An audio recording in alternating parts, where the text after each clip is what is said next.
Hello and welcome to Shit Happens. Today we're going to be speaking about nudes. And now this article has already been pushed out, but I was going to do the podcast prior to the release of the article but struggled to find software to do the article on. But now I figured it out, I thought why not? Why not release it as a podcast too as well as an article? So, nudity can empower some and modesty can empower others. Nudes, what about them? Sending nudes has been a thing since the beginning of time. And more so since you could email pictures. Nudes go way back, all the way over 2,000 years ago in ancient Greece, where they literally sculpted real-life nudes into statues. In recent times, the naked body has been sexualised more and more, and coming into the 20th century solidified the evolution of Homo sapiens' sex drives and sexual exploration altogether. People began encapsulating the human body for not only art but erotic use too, whether that be between two individuals or to be sold on. Now, as technology and humans have developed, we can now take an immaculate Renaissance photo of our bodies anywhere at any time with a click of a button. Like anything, when something becomes more accessible, you're more likely to do it.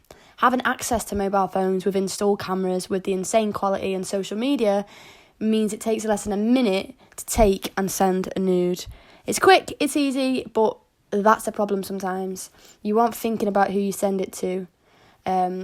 And we'll talk about this further later on. So I'm going to discuss revenge porn and how to protect yourself more online, the dangers of sending explicit photos online, and the reason why people do it. Why do you send nudes? It's probably the same reason as the next person. First of all, are you over 18? Because did you know that if you're under the age of 18 and you send sexually explicit images of yourself, you can in fact get done with distributing photos of child pornography, even though the images are of yourself. Child law advice states, in the UK, the age of consent for sexual intercourse is 16. However, it is an offence to make, distribute, possess or show any indecent images of anyone under 18, even if the content was created with the consent of that young person. The law is contained in Section 1 Protection of Children's Act 1978. And likewise, the recipient of the image can also get done for being in possession of child pornography if the person in the images is under the age of 18. There's a great series on BBC iPlayer called Nudes about three young people whose sex lives are shared online and their life is turned upside down after their private story goes public. So if that is something you're interested in, it's a good watch. Obviously, there is dangers of sending nudes online. And ultimately, most of us do know the dangers of sending nudes online. And that is, they can get out. I mean, it's a risk any way you look at it because everything online is forever. As soon as you post anything, no matter if you delete it or it disappears, it's somewhere there on the cloud and someone will be able to access it. The world is a scary place now due to the advancement of technology, thanks to the internet, and nothing seems sacred anymore. But this isn't to stop you from sending nudes, nor is it saying that you should be sending nudes. Take this podcast as more of a third eye. Just don't be ignorant to the possibilities. It's all well and good thinking we live in a perfect world and you shouldn't have to worry about these things. And that's right, but we don't and you do. You need to protect yourself. Also, with a slip of your thumb, you could end up posting it for everyone to see. I mean, I made that mistake. Or you could send it back to the wrong person by accident. There's always a risk involved. So if you do send your significant other, or anybody else for that matter, explicit content, just think about a few things before you do and stay safe. Make sure you trust them, and if you don't, either tell them you don't trust them or just point blank refuse. Consent is consent no matter which way you look at it. If you say no, they don't have the right to question that answer. No means no. So a few things to consider before sending nudes. Do you trust this person? Are you sending this nude because you want to and you're not being pressured into sending it? Are you sending it with your face in? Because in order to avoid proof of identity when it comes to sending images, just be aware that if you do have any tattoos or birthmarks or any other significant marks on your body, that you can be easily identified by. Therefore, if you do happen to send an explicit image, try to avoid including those. Likewise, your face. Try and avoid sending an image with your face, and you won't be able to 100% identify it as you. Therefore, if your images do get exposed, there's no proof to prove that content is of you. So, what is revenge porn? As it goes, we still have a long way to go on criminalising revenge porn, and I'm personally disgusted at how the law handles it, but at least we are getting somewhere. On the 30th of April 2015, Section 33 of the Criminal Justice and Courts Act 2015 came into force.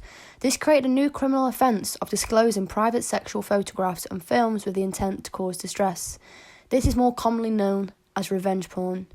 Crucial to the offence are A, the lack of consent of the individual appearing in the photograph and film, and B, the intent to cause that individual distress. The legislation made sharing of such images or films a specific offence in its own right and covered all social media platforms and electronic communication. A person who is found guilty of an offence of sharing sexual or private photographs or videos without consent can be sentenced to up to 2 years in prison or fined or both. This is someone's livelihood that you're potentially ruining, and I feel like the punishment should definitely be higher considering the damage that it can cause, because revenge porn can literally destroy someone's entire life, their family, their home life, relationships, future, career, everything. And no, you know what, it's not their fault for the images being in the hands of the wrong person. And revenge porn, what happens when private does become public? What do you do then? So did you know that revenge porn is illegal in the UK? So if someone threatens to expose your private messages, don't fall into the blackmail, because it is illegal. Keep record of all communication between you and your blackmailer. Also, if you choose to make a video of you having sex with someone and it's to be kept between the two of you, it should be kept between the two of you. If that person consents to the act, they are not consenting to it being shared as well. Just because you consent to one thing doesn't mean you consent to a whole array of other things. This also goes for hacking. Although there can be things to consider before you send an explicit image, revenge porn isn't your fault. Just because you shared a photo or an intimate moment in confidence with someone doesn't mean that you consent to other people being able to see it. So revenge porn laws. The law states that it is not revenge porn if the photograph or video is shared for the purposes of journalism. So I was thinking Kate Hopkins in this case. So we all know Kate Hopkins. She's a bigot in the media. And there was a photo a few years ago. I don't know if you remember, but she was having sex in a field, having an affair, I presume. Don't count me on that. I'm pretty sure she was having an affair, but nonetheless, she was having sex in a field with somebody. And the paparazzi took photos of it. It's still all over the internet now. You're still able to find a photo if you want to find it. And I think back in the day, the revenge porn laws wouldn't have been there to protect her, because obviously they came around in 2015.